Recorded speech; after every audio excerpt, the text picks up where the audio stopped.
So as Ruth said, I'm John Cain. I'm a visiting industry professor here at the Institute of Design. I'm a product of IIT and the Institute of Design. I go way, way back. And more recently, I've been at ID helping to shape, with other faculty members, a new area of concentration within the program around the design of technology. It's something that I'm deeply, deeply passionate about, and the opportunity to put together a panel on this topic is really exciting, and the folks that I reached out to, I'm very excited to have here as well to explore together.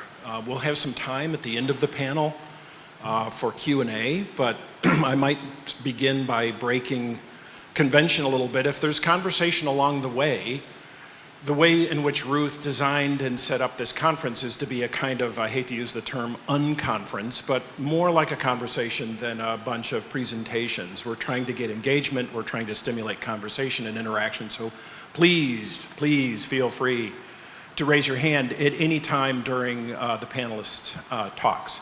So as Ruth mentioned also, we're going to begin by digging into the topic of data, our experience with data, our every day, the way in which we consume, produce, experience data.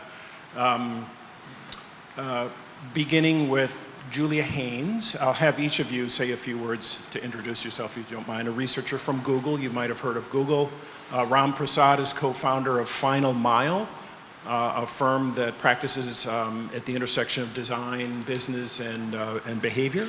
And Ted Booth, who goes way back with me into eLab days and before, who's now at Honeywell. So if you wouldn't mind, each of you say a few words about your maybe area of passion, your background. All right, I'll kick things off. Hi, I'm Julia Haynes. I'm a senior UX researcher at Google. I come to the world of UX originally via anthropology through human-computer interaction, and I did my PhD in informatics, so kind of a mishmash perspective. And I think that's been a good perspective to have given the nexus of the types of things that I'm working on at Google. I think as most people here are well aware, we're moving into a space where AI and machine learning are informing a lot of the products and interactions that we deal with on a daily basis. And those are inherently informed by data. And so my role, as I see it, is kind of bringing this humanistic perspective into the world of working with engineers and designers on machine learning type products. And to that end, I'm also very involved in some initiatives from the ACM, the Association of Computing Machinery, around equitable computing and AI and making sure that we're doing our best to do the best for the user, for everyday people. So. Great. Ram, about 10 years ago, I co-founded Final Mile. We're a firm that integrates behavioral science, behavioral economics, and design to solve large-scale, complex behavioral problems. I lead all our work in the development sector, a lot of work in global health like HIV, tuberculosis, financial inclusion, so on and so forth, dealing with, again, intractable problems. Earlier this year, we got acquired by Fractal Analytics, which is essentially a data analytics and AI company. So in the sense that behavior, design, and data, we check all the boxes for this conference in some ways. Hi, I'm Ted Booth. I'm a graduate of the Institute of Design, class of 1998. Woo! There's a few of you out there. And I am, as John said, I currently am the head of global design for Honeywell Home. That is the sort of group of all of our things we make for homes, thermostat, security systems, and a lot of stuff that goes pretty deep into the infrastructure, down to even valves that control the flow of water. I've been with Honeywell for about 4 years, and I joined at a time of massive disruption, as everything is getting connected. And so I'm sort of helping to save the brand is kind of how I think about it, right? Help them survive in the new world, go from an old line industrial to, the new digital data world. Is it working? day by day. Progress every day. It's the first step, Ted. Okay, so I've got three topics teed up for our panelists. The first one is to talk about publics, the we, us, just plain folk, how we experience of data. The second is as practitioners. Many of us in the room are academics, practitioners, scholars, former students, might soon be students, currently students.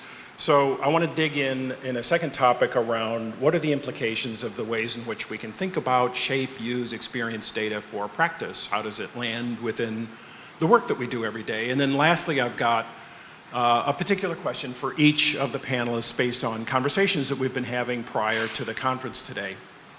So to get the ball rolling, I will say, and I prefer panels that say stuff. Nothing like just agreement up and down the line, so feel free to be provocative or I'll do it. But let me get the ball rolling by talking a little bit about the broader social, technological, environmental shifts that we're all experiencing and the way in which data everywhere, something that's tremendously abstract, something that's very hard to put our hands on, but we see it, we feel it every day. It's reshaping the way in which we think about and define entertainment and our social connections and education. But it also is redefining what we mean by truth and by intelligence, right? All of these new kinds of technologies. And I wanted to start there. I wanted to get your three perspectives on what do you personally look at when you think about data, the way in which I just set this up. Talk a little bit about the kind of, I like to think in terms of the awesomeness of it, because it truly is tremendous what we can do. Everybody's probably got a phone in their pocket, a laptop in their bag. I mean, technology from aspirins to smartphones, amazing. But it's also got some unintended, unforeseen, unexpected consequences. And I want to get started by talking about both sides of this ledger, if you will, the awesomeness of it and what you see is now being made available, its affordances, and then what you see as some of the problems and the unintended consequences. Julia. On the spot here.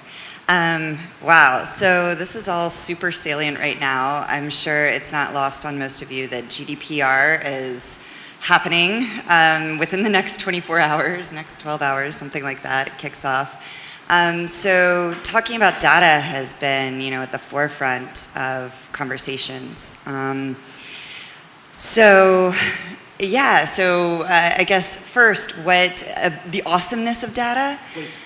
So the awesomeness of data, we live in a world in which the types of data that we can collect and combine to gather a broad picture of what is going on in an environment with an individual is an amazing force. I think we like to discuss it in my group as assemblages. You as an individual and the assemblage of all of the different types of data that you're producing, the devices that you're engaging with, give a very rich picture of what's going on. And that combined together gives us kind of an amazing picture of your needs, of the types of things that we could develop that would better serve you.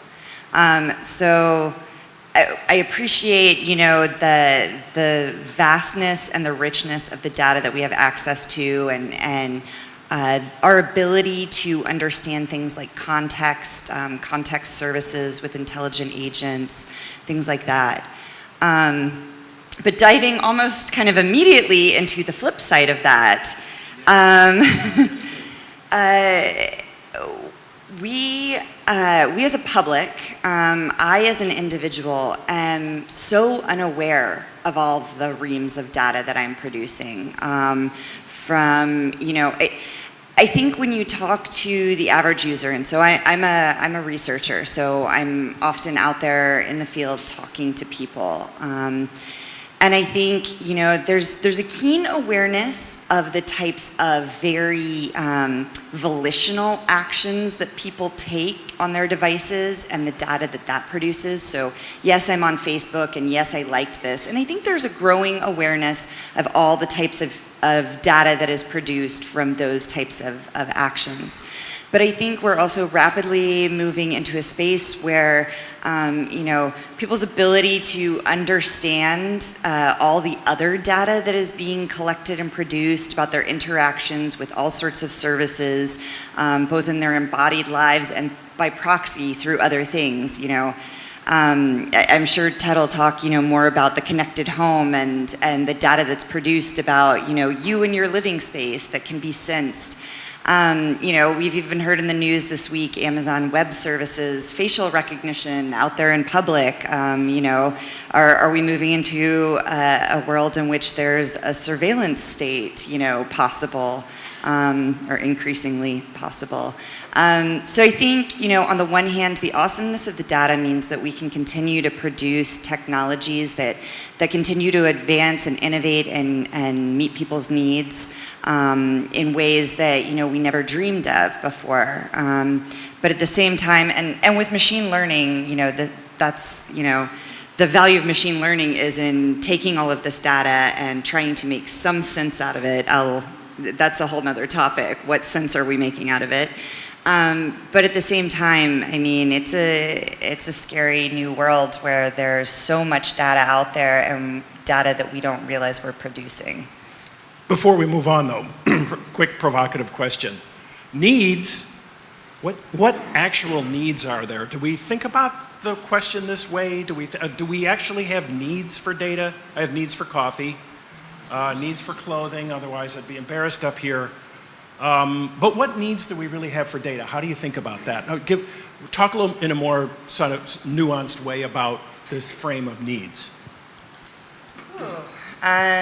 So I do work on consumer products, but so we often are, very much kind of in this pigeon-holed way of thinking about kind of an individual's needs to do some task in particular. But I think as we, expand and begin to think beyond that, particularly as it relates to well beyond kind of consumer products to things that are, more broadly useful within society, the types of things that we can track for environmental good, for understanding people's behaviors and how that relates to transportation needs, things that we might want to address with infrastructure. Maybe needs is not the best word, but I think the individual level is one way in which we talk about these sorts of things, but I think actually the power of data and a lot of the ways that we're seeing vast amounts of data used are much more beneficial on the macro level. Thank you very much. I'm not picking on needs. I just, needs gets under my skin in particular, but you've provided a great segue to Ram. Please, awesome, not awesome. If you'd pick up on a little bit of Julia's lift here to talk about society and culture. Yeah, reminded of a story. A few years ago, I have a friend who is a data analyst. He's in a meeting with the CEO, and the CEO calls him and says, "Your data doesn't support my hypothesis." This guy is like, "But data is data and hypothesis, but he says, "No, you're not getting it." So his boss pulls him on and gives him a very standard line saying that if you torture data enough, it will confess, right? And I think the amount of analysis or torture that we can do with data is only kind of multiplied. But it also tells a story about how we are as people. The frame of data is one of optimizing. The frame of human beings is about satisfying, what is good enough. We are emotional beings. We don't always do the optimal thing. We do things that make us happy, that make us feel good. So in that sense, that there are areas where we kind of willingly embrace data, that's the awesome side of it, and there are some spaces that kind of bothers us. Again, as humans, we hate uncertainty, right? We always seek certainty. And in some cases, this certainty can be good if it's a routine decision. So I have to get home. Should I take the 290 or I-55? I look at the map. It's a routine decision, right? But there are sometimes much more complex decisions, right? Where I may not have the mental capacity to make sense with all this data. or sometimes data introduces new uncertainty. And there's a lot of talk about data kind of replacing a radiologist, right, in terms of reading your reports. Now, the alternative of, to seeing a human face as opposed to looking at information, again, puts us in a spot of bother. So, again, uncertainty, certainty is another frame to kind of think about. The last bit, again, from public, again, your point on needs, of course we have data needs. You have to buy that coffee. You have to know which is a good coffee shop to buy it, right? What is the price of coffee? You have to buy clothes. You need to know what's the right price of that clothes, right? Whether it's a good material. So we have a fair bit of data needs, but what we don't have is what I call, say, data literacy, right? When we look at data as ordinary public, can we actually make sense of the data, right? Can we use that to kind of take decisions? And we see this on a day-to-day basis, even professionals making very, very basic mistakes when it comes to data. So a little bit of data literacy. I mean, again, another very interesting anecdote from a book where this guy talks about a psychiatrist is prescribing a type of medicine and telling all his patients that there is a 30% chance of impotence if you take this medication. And he was actually surprised that no one actually stopped and asked him, right? Because people couldn't make sense of this 30%. He actually changed that framing to 3 out of 10 people who take this medication can develop impotence. And a lot of people then started kind of asking questions. So the awesome side of it is that we can do a lot of things without thinking about them. As they said, that's how civilizations advance, right? The crazy side is that we don't know how to read data all the time and, what it might end up doing to us in future. And question for Ram. So how much is enough on data literacy? How do you think about what do we need to know? And the we is maybe not the data scientists and the developers, but the other folk that engage with data or want to use or consume or design with data and design with technology. How much do designers need to know to be data literate? Is there a litmus test? You had your coffee. Not yet.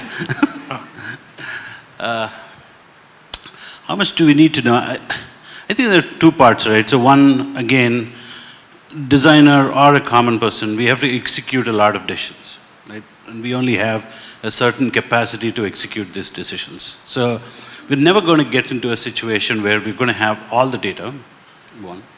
And so, again, I refer to the satisfying thing is that what is kind of good enough at this point of time for me to kind of make a decision, right? And again, you have the aspects of judgment and experience. I think the critical thing now with the fast pace of data is that you can be a lot more reflective, introspective practitioner and be open for rapid changing, right? If something comes up, am I agile enough to kind of change it as opposed to, moving on a certain path without changing? So I think that's a better frame because we're never going to have, otherwise we're going to be stuck in a situation. We're going to be seeking more information. The other bit is that, with data, is that we're also predicting behavior using data. I'm using current data and saying, what are people likely to do? And again, that's fraught again with a lot of challenges, right? So there have been new developments, the competition does something. So again, it's about being a bit more prepared for changes and not trying to, too optimal with every decision that we take. Thank you. Ted. John. So awesome, not awesome. So what's cool, right, is you can kind of know anything. And so the challenge is always like, what's important, right? So in the home, I have a need for hot water, right? We all have a need for hot water every day. And it really is not fun when suddenly there's no hot water. And probably 85 or 90% of all water heaters, the change out when you get a new one is an emergency repair. Is because someone turned a faucet and suddenly there's no hot water. So when these things are connected and when you're monitoring, you're pulling up data, you can start to know in advance. And actually there's a whole formula of where you are, the quality of your water, and the type of water heater you have that you can basically predict when it will fail. So in the home, a lot of the data is around preventative maintenance, servicing, avoiding breakdowns, all this kind of stuff, right? Which costs, saves money, makes it more convenient because we all have needs for comfort, security, and all that in the home. I think that's part of the cool thing. That's some of the stuff we're looking at. I think the other one of the big ideas here is in the home. So who's purchased a home? You've actually purchased a home, right? It's the biggest purchase you ever make, right? How much did you know about that home when you bought it? You had a report from somebody who walked through and looked at it, right? And compared it to 2 other homes in the area, right? What if you could know all of the status of all of the systems in the home? How old are they? How far away from replacement are they? What's the pressure distribution in the foundations and structure? What's the thermal performance of that home? How much will it cost to operate? That's all there. It just needs to be gathered, right? And then distilled and then injected into the mortgage process, which is like a whole organizational financial process. And suddenly you have a very different type of transaction and conversation about purchasing a home. So there's promise there. No downsides. No, well, the downsides No problems here. There's lots of downsides, actually, in some ways. I think the nastiness is, one thing is like my pocket is buzzing because I have sensors in my house that tell me when things are going on in the house.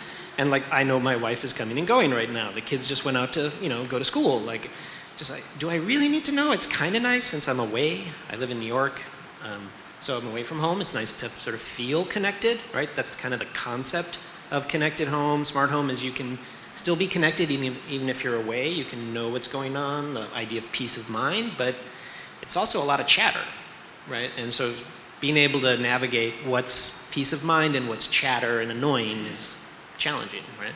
We're sort of working through that. The other thing that's more material is it'll impact insurance rates. So if you don't have a water detector in your house, you're going to pay more for water damage insurance. If you don't have an automatic shutoff valve, you're going to pay more for water damage insurance, right? Homeowners insurance. If you don't, right now, even with security systems, you get a discount. But if you don't use the security system, and a lot of people don't, right, turn it on and off as they go, or you don't get that discount. And insurance companies are looking at that sort of stuff, right? And they'll factor it into their risk analysis. So there's, it's a different type of feeling all of a sudden, like you're being managed a bit, right? And there's potential there. So that's kind of, it's not like surveillance state sort of stuff, but it's a little different, right? People they can measure what you're doing and they can factor it into calculations for how much you pay for stuff. What are our rights and privileges in that conversation? Well, I guess in 24 hours they'll be a little bit better. In parts of the world. In parts of the world. Yeah. It's, I think at general principle it should be, this is maybe more personal perspective, but it's you should own your data, right? And you should be able to acknowledge and say, okay, I want to provide it or I don't want to provide it. There may be repercussions to not providing it.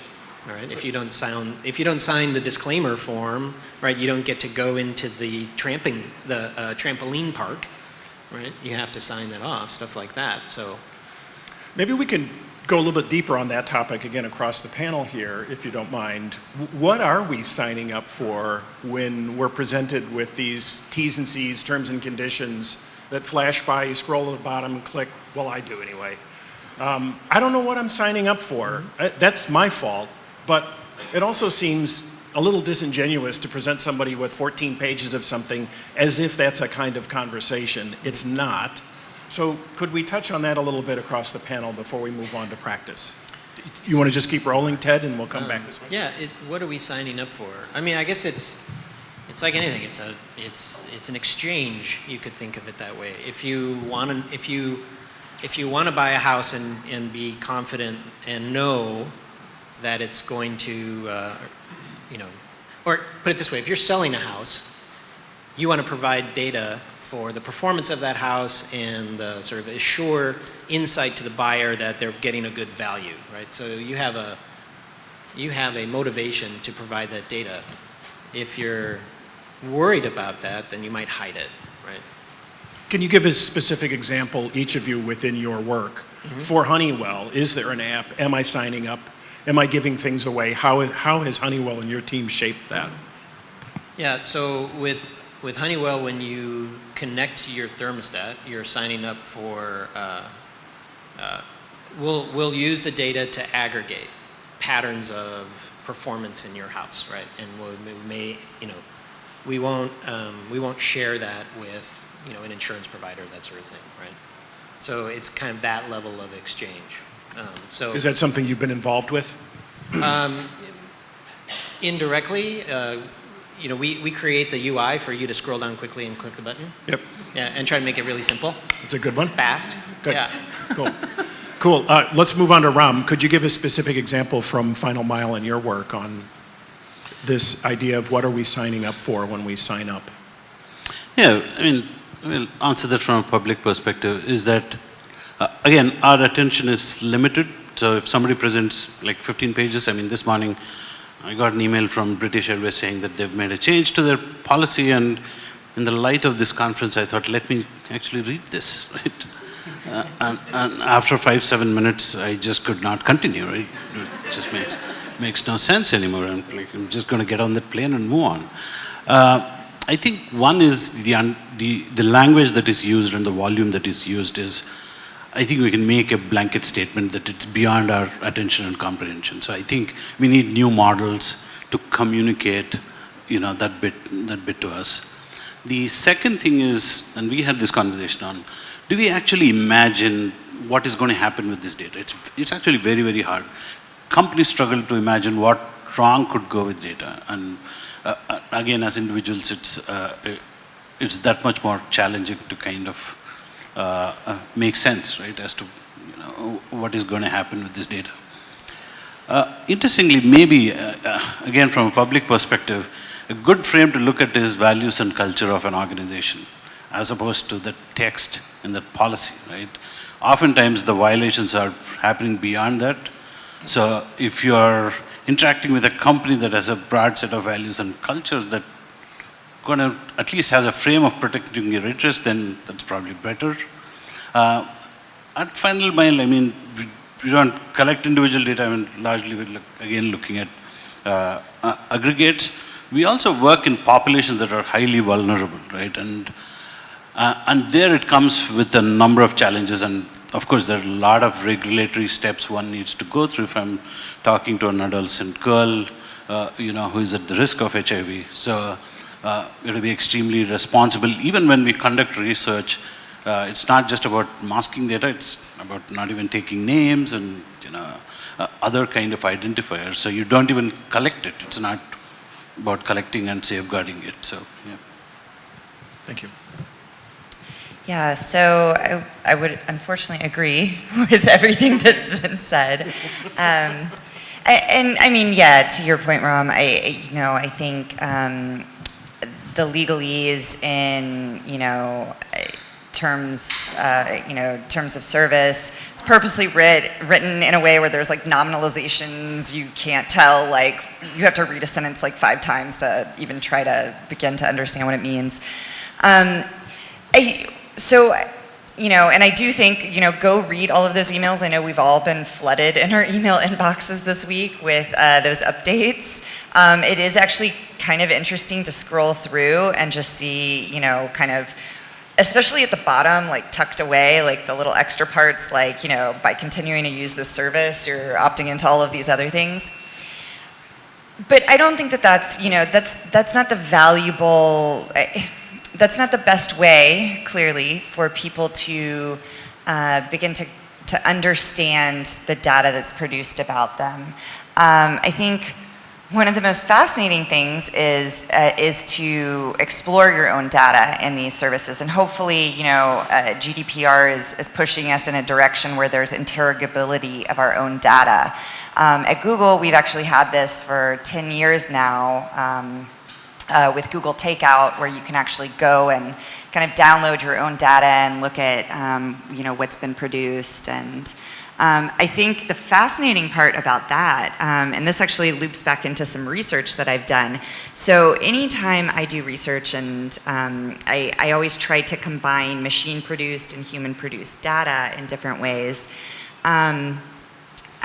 one of the things that I've done is kind of guinea pig myself and teammates collecting vast amounts of log data about us, and that is crazy. If you have, and I can, I'm happy to talk a little bit about tools where you can do this yourself, but it's really interesting to log all of your own data and then just like look at it. It's fascinating, and I think, the more that we can get to like a level of transparency of understanding what's being produced by us, or it is, I guess, considered to be us in data format for various companies, I think that's kind of the more important piece of all of this, and actually kind of lends itself to a little bit better understanding of what's actually happening. Thank you. So I want to turn now to a second area around practice, and we can go back the other way now.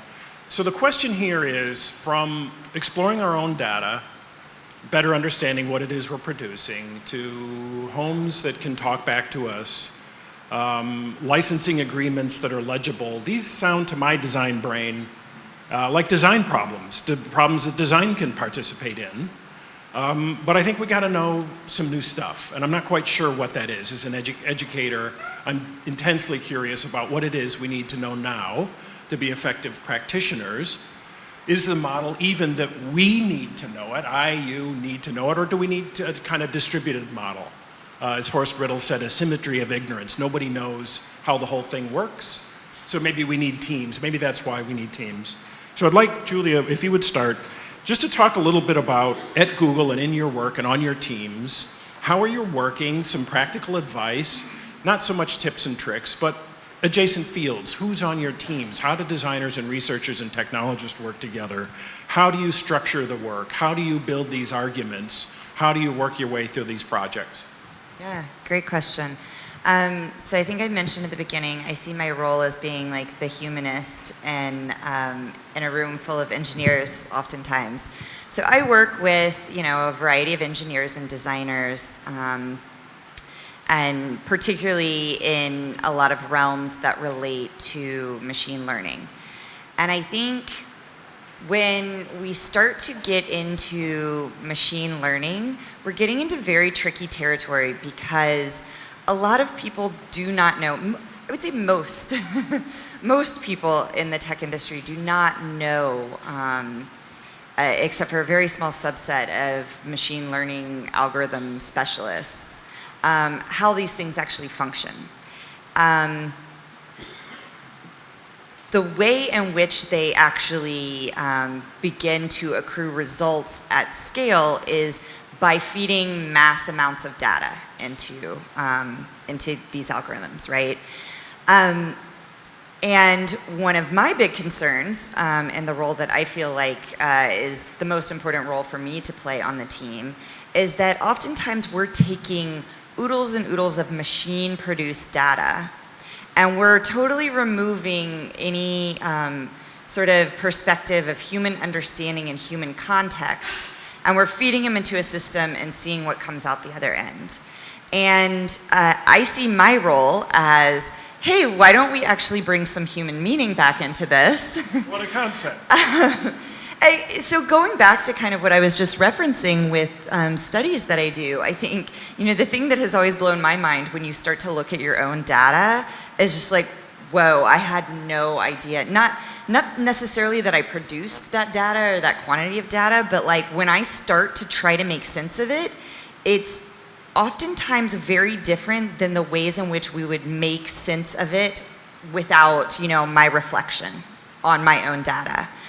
So one of the things that I've tried to do is just bring that to the fore and have other people do this type of thing, where it's like, okay, what inferences are we making based off of this data? What elements of context do you think we can pull out of this data? And then we do it with our own data, and it's so different, and so, there's so much more meaning imbued into it when you look and you're like, oh, but that's not what I was doing, or that wasn't, the goal of the activity. And so I think in a lot of ways, we're trying to take data as this very objective thing, and combine it together and push results out the other end. And I think we're taking a lot of human meaning, understanding, human context out of that. And I think my role, my journey right now has been to try to push that back into practice. I don't know if I'm answering your question very well. You're talking about the need for data does not come without context, and I think we forget that. I think we start to look at it as an independent object, independent of context and no tags, but we have to remember that it too has a context, and it has a reason it was collected. It has bias, it has politics, if you will. And you're talking about the need to bring stories and narratives back to the data that make sense of it, the interpretive process. Well, I think one of the unsaid things here, I think when we keep using the word data, is we're talking about machine-produced data. And machine-produced data is going to have different meaning from different perspectives. And I think one of the reasons I'm always trying to combine that with human-produced data, which is another form of data, is that, I think we're trying to strip things down to like this objective level and bringing back that perspective of biases, of human context, like kind of rehydrates it in a way that gives it a different sort of interpretability. Cool. Thank you. So. Ram, advice for practitioners. How are your teams structured? Who's on the teams? How do they work together? How do you structure the work? Yeah, I mean, a running theme is diversity. So I could split Final Mile vertically and say, a bunch of behavioral science, behavioral economists. On the other side, there are design folks, and we have business folks, right? So typically, a project is structured in a way that there is enough diversity between business, behavioral science, and design. And of late, we are trying to become a more design-led organization as opposed to a behavioral science-led organization. There are 2 or 3 reasons why we are kind of structured that way.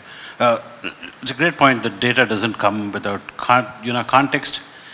Data also cannot be interpreted without bias, right? So there is a fair amount of bias. People look at the same data and arrive at very, very different kind of decisions. In fact, it's problematic in organizations where within the same culture, people are taking different kind of decisions based on the same data. Now, how do we we cannot eliminate bias, but how do we minimize it? Is by people with diverse kind of skills and perspectives looking at the same problem and then discussing that problem at a later date. Otherwise, you have a classic risk of groupthink, right? So, I mean, everybody's chasing the same data and the same point of view. So therefore, I think, to my mind, that level of diversity is key. The other bit is, again, when we are collecting some kind of data, now how do we become more responsible, right? So there is I think, a difference between collecting data from me about my airline, choices, as opposed to going to Tanzania and talking to this adolescent girl and collecting that information. And some of the times, vulnerable populations may not even know the risks may not even be aware of any of these conversations, right? So those are the times then you start engaging with advocacy groups, right? So who are working with these populations, who push us to be a lot more responsible, both in terms of, collecting and interpretation. And the last point again is that even as we produce data, I think it's critical that all of it has to lead to a decision. And I think emotions are very, very key for us to take decisions. Now, how do I frame data? How do I add a layer of emotion on top of data so that people can take decisions, right? I think that's one of our effort as well. Yep. Good, thank you. Ted, tell us a little bit about Honeywell. You're Institute of Design person. Mm-hmm. Who's on your teams? How do you work together? What's the scope and the role of the design folks, the technology folks? I'm just guessing who might be on teams, but walk us through that. Yeah, so I lead a design team that's in some ways a classic, strategic, focused design team that works at the fuzzy front end on concepts and painting visions and working with the business leaders, VP GMs on where are we going, what's the roadmap, all the way down to designing the next object, the color material finish, the industrial design, working all the way down to the factory, or working with software engineers on the UI and building UI pattern libraries and all that sort of stuff. So it's kind of that full gamut. In terms of data, I kind of think of it as a material. It's what we work with, right? And how do you shape it for some kind of human purpose, or, in our case, often that could be a consumer in their home, right? Knowing when your water heater is going to go, or for a professional service person or an installer, or someone who manages large things. So it's when you're anyone working in user interface and software, you're always working with the content, right? And data is the content. So you have to. I always try to get very quickly with the engineers on the firmware level is what is all the data this thing has? Like, just pull it all out. And then the question is in some ways a classic design exercise of what's important, what do people care about? Like what How do you determine that? Well, so simple example, thermostats. Like, we get a lot of, we don't provide in our app a detailed log of what's called runtime data. So when does the furnace or the AC turn on? How long does it run? When does it turn off, right? And seeing that as a timeline and getting an understanding of how your system is operating. Because we find that there's a very small percentage of people that are really like nerdy about that and love it, but most people, they don't really care about data, they care about money. So am I gonna go over my utility bill? Let me know, that would be useful. Can you help me manage my air conditioning to be under $200 this month? That would be helpful. So you might do research to understand that what is the relevant frame, and maybe the relevant frame is money. Yep, what's the need? What do people care about? Right, and then you sort of, it becomes a way to prioritize all of the data you have to put the most important thing at the top, right? And all this teamwork is going smoothly and seamlessly. It's just like any other project. Yeah, sure, sometimes. Depends on the group. What I find is it's the fuzzy front end stuff. Like, can you paint a picture and then rally a team around a vision, right? So for example, like again, classic design stuff, do a scenario storyboard of someone's at home at their kitchen, and boom, they get a notification on their phone that says, hey, your water heater, it's time to replace your water heater, right? You have about 10% left. Here's 3 time and day options for your service company. Which one works for you? There's a whole lot of data to do that, and system integration and third-party orchestration and all that sort of stuff. But if you paint that and say, hey guys, we need to do this, how do we get there? And then teams start to rally around it. So that, in some ways, classic design. Let me touch on Ram's exercise. question, data literacy or point. Are your design teams data literate? How do you know? Yeah, exactly. How do you know? I don't know. That's a good question. I should go back and check. Are they? I don't know how to tell. The best way I can tell is, do they understand the content, right? Or the data that they're working with? Do they have they spent enough time understanding how the system works to understand what that data means, right? Because again, we're dealing with physical plant infrastructure, if you will, right? Furnaces, or all this sort of stuff. Do they actually understand what it means in terms of the performance and operation of a system?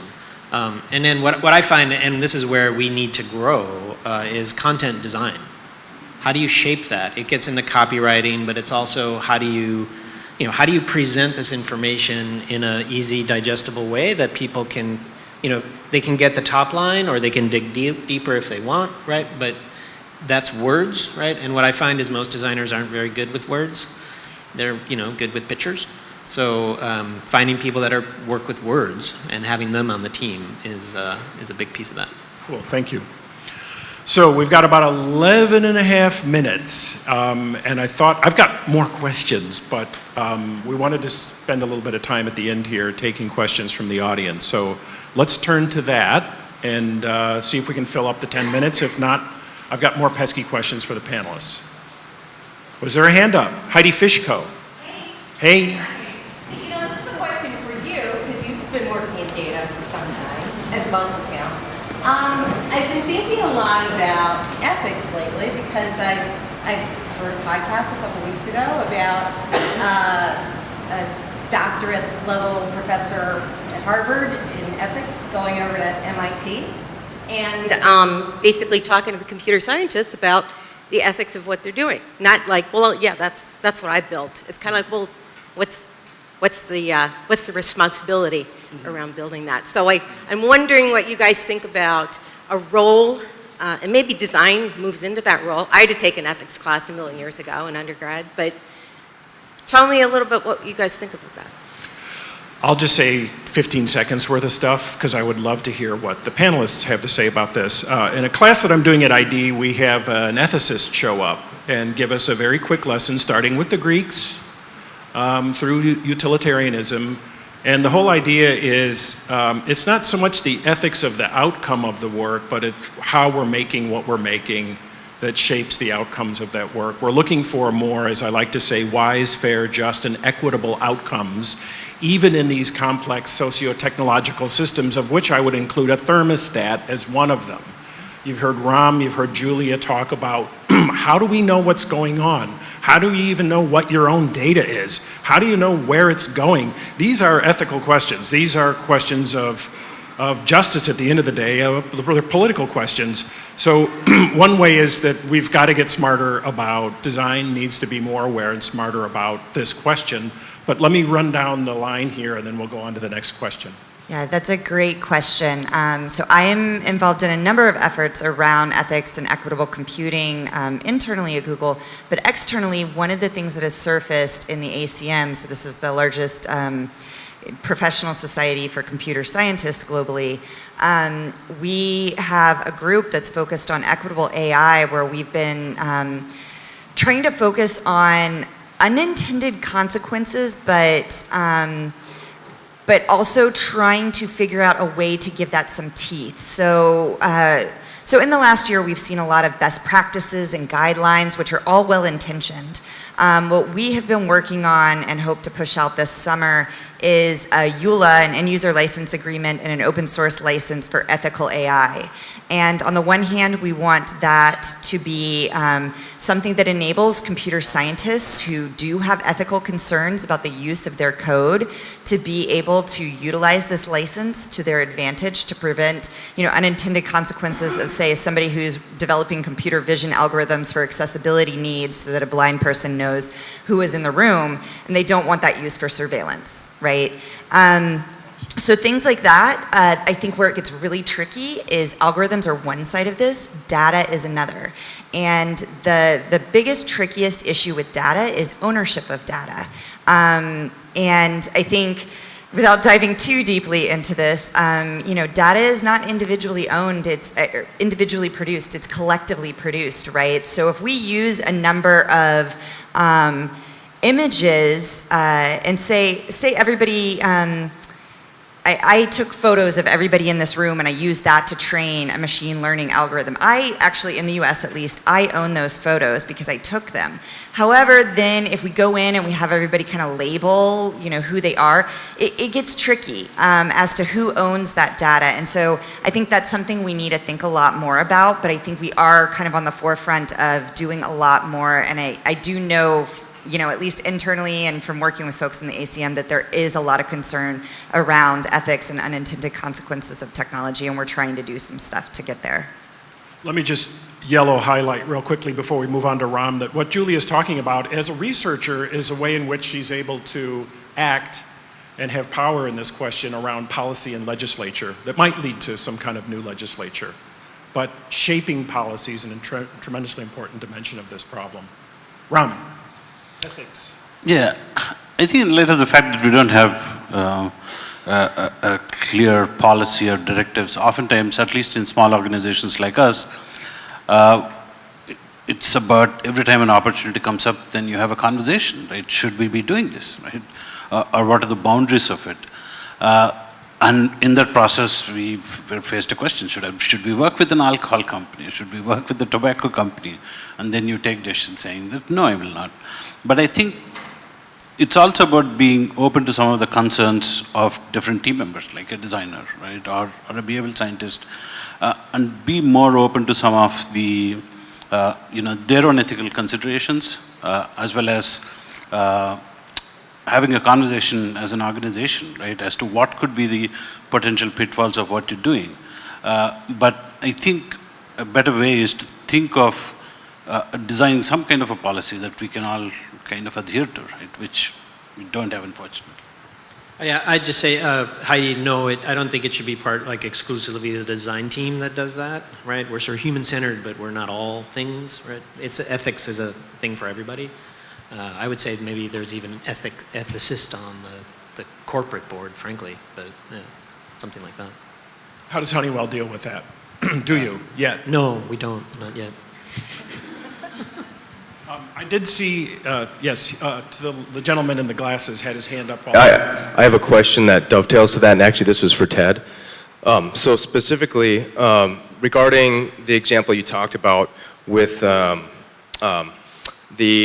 hot water heater, how do we convey to the customer that, so we're using data to build an algorithm that tells them when it's going to go bad. How do we convince them that it's good for them to replace the water heater 10% early? That might mean a year in advance, 5% if it's a 20-year product, right? I mean, that obviously is a benefit to Honeywell, being able to sell a hot water heater 1 year before it may actually have gone out. And so how do you convey that to a customer? Yeah, right now, kind of, you could think of it as like your battery's going to run out, or your gas tank is going to run out. You get advance warning, you know it's coming, because right now you don't know, it just happens, right? So you have that advance warning. It's simple metaphors, right? And right now I think we're early enough that we're borrowing metaphors from other places, like a battery or a gas tank, or some kind of meter, right, to say how much you got left. And then it's up to you to decide, right? What do you want to do? You could let it run out of gas, and then you're stuck on the side of the road, right? Or you could get it, stop a little early and get it repaired. The other thing is what actually flips, and I think probably where some of these things are going, and we're seeing it in other markets, is you don't buy the water heater.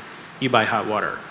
And you pay a monthly, or you pay a service fee, and someone else is monitoring the equipment and it has an incentive to keep it going as long as possible. Probably may go that way. Yes, please. Reddish shirt. Okay, yeah. Thank you. I wanted to dovetail also on two comments. One is kind of, we were talking about ethics before, which is like a very utilitarian notion of ethics, right? You talked about like the Greeks all the way to Mill and the utilitarians. There's another paradigm in ethics, which is the kind of like the Kantian tradition, which is more like you respect human volition, you respect human kind of autonomy. And there's also the comment that, well, designers can't be everything, but I think there's an interesting connection between design and ethics that I think would be interesting to explore. My PhD's in philosophy, so I've been thinking about this lately, which is the whole idea of the kind of Kantian tradition is you don't use people as means to an end. You have to treat them as ends in themselves. You really have to respect their autonomy. And I think this is an intuition people have that's not always reconcilable with the utilitarian tradition, right? They kind of come into conflict with trolley problems and things like this. So it's not easy. But when people, I had a conversation yesterday with the head of AI at a design firm, and we were talking about that Google duplex story where some people were really creeped out by these chatbots that are so good that you could actually fool the person into thinking this is a real person. And the designer was saying, this is like the pearl clutching response to this. People were just like, oh, how horrible, and it's like a really great thing. And it could be a really great technology, but I think what people were worried about is that you can use technologies like this to kind of manipulate people. And it seems to me the whole notion of human-centered design is very close to this idea of not using people as means to an end, but really respecting their autonomy. So it seems like you talk about allied disciplines, and I think that notion of ethics is kind of conceptually close to the whole notion of human-centered design. It's just an idea that I would think would be interesting to explore. Absolutely. In the 1 minute, 19 seconds we have left, no, seriously, about the emphasis on the importance of the question. One of the things we're not going to be able to get to in this panel that I really wanted to explore, a word that Julia used in conversation we were having, was grok. Do you remember that? And in conversations, Ram and Ted had different ways of thinking about what kind of image is forming in the publics around data. What is data? Where is data? When we're dealing with another self, we're kind of accustomed in the world we've grown up to in as babies is there's a human and there's a human and there's a human. But now this other thing is a machine. And these human-machine relations, it's really interesting what's going on in the HCI departments at various universities. A lot of the really interesting HCI work isn't just UI, UX, but it's coming out of informatics, it's coming out of philosophy. There's a lot of really, really interesting things going on there. My own mom will call, who's 91, will call Apple Computer to fix Scrabble on her iPad. And when Julia was saying the word grok, she was talking about what kind of mental model, what kind of image, when we don't really have a clear precedent for this in our mind of what is this other, this subjective other that's a robot. How do we deal with that in 0 seconds? Damn it. Final words. Please and thank you. So, Please yeah, Google Assistant has that. I think they announced it at the I/O is for kids, because when they're talking to a digital assistant, they bark at it, right? But we want them to say please and thank you. Good point. Good point. Okay. Well, let's go. I'd like to hear from Ram and Julia on this too, if they have a question. Can we do one more question after that? Ruth says, yeah. And then give this. Please, Ram or Julia, do you want to follow up on the question from the audience about Yeah, I mean, subjective others? Yeah, I think, to your point, our discussion about how people grok this thing, I think we're still so early stage in terms of people's mental models. What is this thing? Is it a machine? Is it, is it a computer? Is it an individual computer? Is it an appliance? Like, we're still using metaphors and mental models that are rooted, in the past, and I think we're going to have to develop, new ways of thinking about this. So, I don't know what those will be. Do you want to follow up there, Ram? I mean, somebody was giving this example. If you get into an accident, right, with a regular car and with an autonomous car, how are you likely to react, right? In the sense that if I get with a regular car, the driver is probably going to come out and apologize if it's his mistake. But if it happens with an autonomous car, you're likely to be much more pissed off, right? Because you don't know how do you direct your anger, right? Who do you direct it against? And again, in the context of violations, there is this problem, right? Who do we direct our emotion towards when, in the absence of a real person? Yeah. Actually, on the flip side of that, living in the Bay Area, there are autonomous cars like constantly kind of doing stuff in my neighborhood. And one of the things people like to do is they can cut those cars off very easily because there's no road rage from an automated vehicle. Nice. Okay, Ruth, we have time for one more. Okay, whoever has the microphone is whoever goes next. Sorry about that, but. Hey, I also want to continue down this line of questioning around ethics. So specifically to Ted's sort of awesome, not awesome, which kind of acts like they're sort of close as scale, like awesome, not awesome. Is it, just chatter that's irritating? That's sort of the repercussions that we're dealing with here, or is it something far more nefarious? So we've been sort of on this path for a long time where we've been celebrating technology as just progress, progress, progress. If anybody watched Steve Jobs' documentary, they talk about how it was the first time in history, if Steve Jobs is, synonymous with Apple, that we sort of revered a corporation at the same level that we revere our gods and our artistic heroes. Steve Jobs is like our John Lennon or whatever, silent vigils the world over, right? And suddenly you have this situation with Facebook and everything else and the recent election that kind of says, well, I think it's beyond the chatter that's annoying here. We actually have some really serious repercussions to the fact that we can't process the sheer amount of information that's coming at us and have the time to reflect and even parse through what's true or not, right? So in your opinion, do you see us like on the brink of a massive backlash towards technology companies? Great question. In a time of an abundance of information, data, and knowledge, our time and our attention becomes our most precious commodity. Is there a backlash? Last question. Ted's thinking about. Well, yeah, I don't know. I don't think we're all going to throw our phones away. I don't think we're going to throw our computers away. You wouldn't be able to book an airplane ticket. So no, I think there might, hopefully there is a literacy improvement, right? Like, I think the nasty bit is like, I started my career in the early days of the .com, and it was, hey, the web is awesome, information is free, blah, blah, blah. And now we're talking about propaganda and manipulating whole populations and destabilizing governments and society, right? Like, that's not what the internet was supposed to be about, right? But that's what people are, right? People, there's nasty people in the world, there always have been. There's always been propaganda.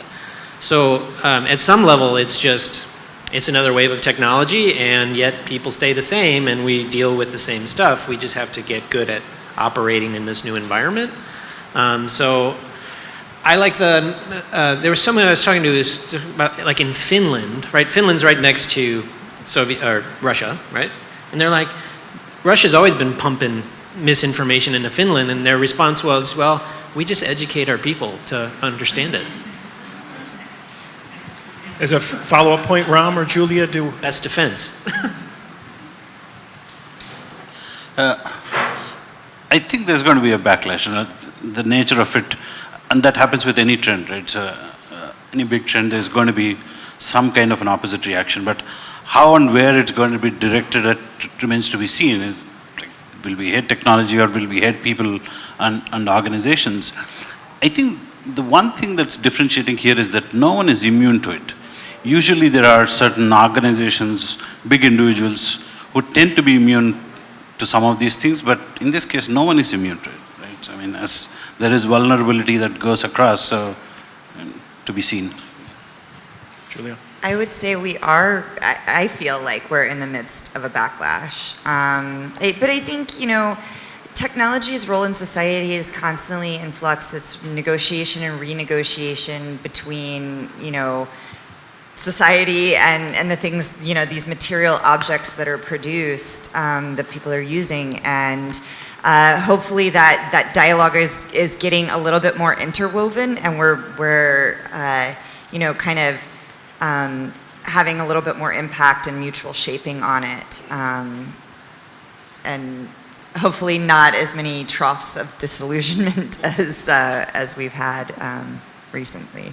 Well, thank you, all three. To leave it there, I think what the panelists are saying is that we are all implicated in how we got here, and we are all implicated in shaping a more wise, fair, just, equitable future with technology. There's many different roles to play, not one way to do it, so get busy. So thank you to Ted, to Ram, to Julia. Please find them in the off moments. This is your opportunity. We didn't get to all the questions, but bug them in the off moments. Fire your questions at them, and thank you very much for your time this morning. Thank you. Thanks.